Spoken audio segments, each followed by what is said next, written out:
যে কয়জন আমরা মুসলমান আছি আমরা প্রত্যেকেই নিয়ত করতে পারি না ইনশাআল্লাহ যে আমরা ইসরায়েলি পণ্য একটাও খাবো না, ইসরায়েলি পণ্য একটাও ব্যবহার করব না, ইসরায়েলি পণ্য আমরা হাতে নেব না ইনশাআল্লাহ। প্রত্যেকে বলি ইনশাআল্লাহ। পারবো তো ইনশাআল্লাহ? ইসরায়েলি পণ্য আমরা ধরবো না। ইসরায়েলি পণ্য ধরে আমার মুসলমান ভাইদেরকে হত্যার সুযোগ আমরা আর করে দেব না ইনশাআল্লাহ। যেই সমস্ত ইয়াহুদিরা আল্লাহ তাআলা কুরআনুল কারীমে ইয়াহুদিদেরকে অভিশাপ দিয়েছেন, আল্লাহর রাসূল হাদিসের মধ্যে ইয়াহুদিদেরকে অভিশাপ দিয়েছেন, সুতরাং অভিশপ্তরা আমাদের মুসলমান জাতির উপরে তারা আক্রমণ করতেছে।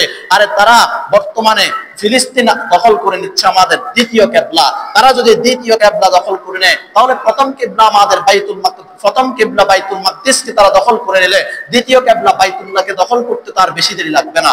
সুতরাং আমরা মুসলমানরা যদি জিহাদের জন্য যদি ডাক দেয় আমরা জিহাদে যাওয়ার জন্য প্রস্তুত থাকবো তো ইনশাআল্লাহ। ইনশাআল্লাহ।